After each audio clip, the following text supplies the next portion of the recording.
Right now I'm driving. I'm on my way to Moab maybe. I don't know. I might stop at Arches first, but there's supposed to be a thunderstorm within like a half hour to an hour. And I don't want to get caught in that thing. So I may go to Moab, get some gas, because I'm running really low on gas. I was here in Moab back in 2006 after I got laid off from Readers Digest. And I went to all the national parks that I could at that time. I went to Arches. I'm going to go to Arches again. I'll probably do a video there. I'll go to Canyonlands, Bryce Canyon, Zion. Definitely I'll get good use out of my national parks pass. I think this is one of the campsites, maybe the one I stayed in coming up. What a kind of rip-off that was. You were like right next to so many tents and everything. It was like $30-some. So far the day looks good, but there's a thunderstorm brewing. One very important thing I learned out west, and that's if you ever see something called a wash, never park there if you think it's gonna rain, even 15 miles away, because it could rain a long way away, and that rain could come to where you are as a flooded stream and wash you right out. If it says wash, you have to be concerned about rain, not just where you are. Here's some of the topography near Arches National Park on the way to Moab. I'm only about probably 7 miles from Moab. And one of my friends who has a house out here, and he lives back in Pennsylvania, gave me a phone number of a climber that I'm hopefully I'll be able to climb with a couple days while I'm here. I should be in Moab pretty soon. As I drive through Moab, 12 years ago this place was not this busy. There is traffic everywhere. There's more stores, it seems like. There's more things happening here. Here's where I stayed last night.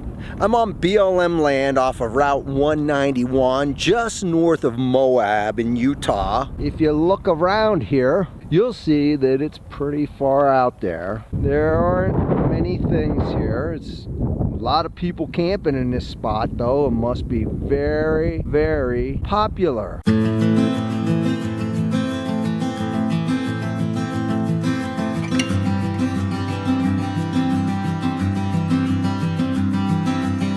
Right now, I'm in Moab, Utah, and I'm going on a little hike, and I'm with a friend.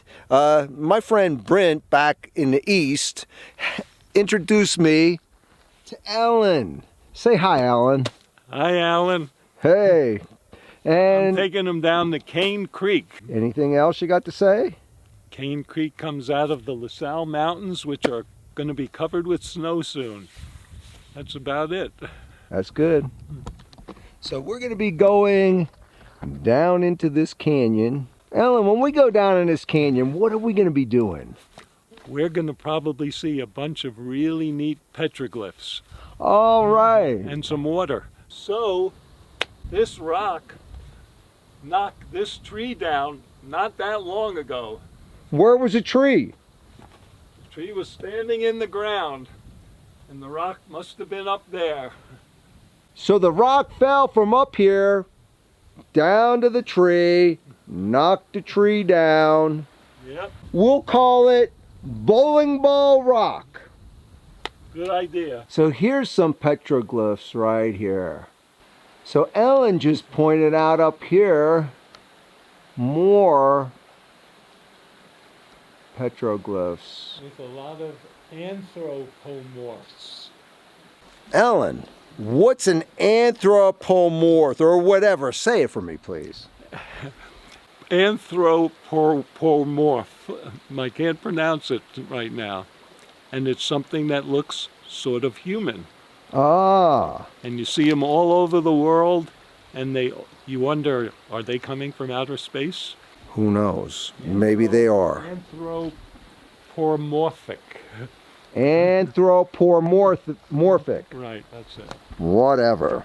We'll try to get that right for y'all. Just maybe they weren't aliens. Maybe these people just couldn't draw on rock too well with the utensils they had. This is Cane Creek, which comes out of the LaSalle Mountains, which are behind us in the clouds right now. The LaSalles are 13,000 feet high. This water runs all year and mainly gets its water from snowmelt that trickles into the ground and runs down here.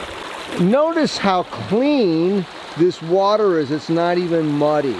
Here's some more petroglyphs right here. Look like a bunch of people, so maybe it's a tribe. So look what we found today. Look at this formation on this rock. What a cool formation. These are pretty cool. I mean, look at the formation on this rock. Did somebody cut that in there? I don't know.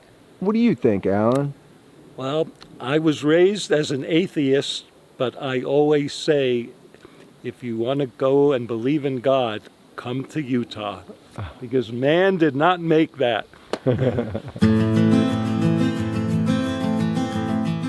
Alan, tell me about this thing again. These little, they look like waves or something.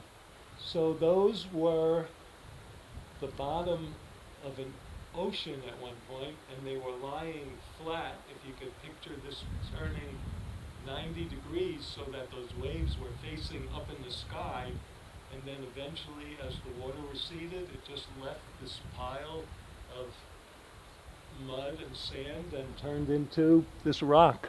Here's some different ones. I don't know what these things are supposed to be. This one over here looks like a lizard or something, or who knows what. And here's a snake, I'm betting. We have a whole family right here holding hands. What Alan just mentioned was, it seems to be a theme that people are always holding hands. So I'm betting these people were communal, very, very communal. And they probably had family, and I'm guessing the two big ones might be the hierarchy of the family. Up here there's big ones and then little ones. Who knows, maybe there were 4 kids and 2 parents. I don't know. One of the interesting things about this particular area is that there are lots of petroglyphs, but there are no homesteads that were found around here, or no granaries, which are typically something you see when you see a lot of work, because obviously someone spent time here to do this. This gotta be a dinosaur right here. Here's some different ones.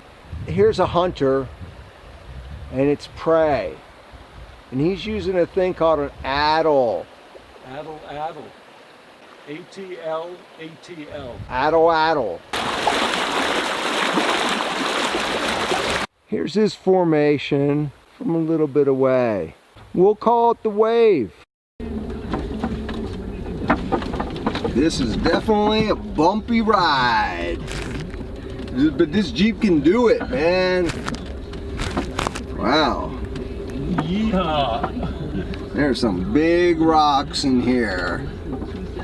Good for your back. That's definitely enough. We're on BLM land in Moab.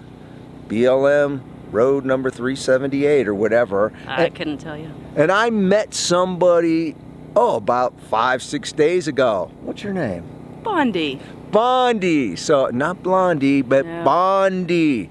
So, you know, when I met her, we realized we had something really a lot in common in our backgrounds. Tell them. That What do we you live do? outside a lot? Well, that's one thing, but what do you do for a living? Oh, I'm a software automation engineer. See, I did a lot of automating of jobs. So right. we have a lot in common. I only So- didn't know because you've had so many that I was like, which one? So, anyhow, yeah, I had so many different things I've done because I'm a little bit out there. So, it was good to meet you, Bondi. Today is a day I got to say goodbye. I'm gonna miss you, Bob. I'm gonna miss you It's been too. a good week having a buddy to camp with. Yeah, so it was a good time, and I'm happy we got to meet. And she lives somewhere where I'm gonna go again, and I'm gonna see her when I go to that town, and I'm not telling you where. Here's where Bondi works. She's working full time while she's out here in the middle of nowhere. She has a nice cot. She has a dog bed, but I don't see any dog. And where's my little buddy? Today I'm saying goodbye to Moab, and I'm gonna be moving south through Utah. I've been here for, I believe, 8 days now, and it's time to move onward. There were a lot of days of rain. That wasn't so good. I wasn't happy about that, but you know, you gotta take the good with the bad. Today I'm gonna go to the southern part of the Canyonlands National Park. It's called the Needles. Hopefully, the sun will shine like it's supposed to today. It's pretty cloudy right now. Don't know when I'm gonna get my next shower. I don't even know if I'm gonna have cell phone where I'm going. So I came to this hostel. I was here a couple days ago, maybe 2 days ago. Took a shower here, and it's the Lazy Lizard Hostel. Let me make sure nobody is in this men's room because I don't wanna take any videos of something I shouldn't take.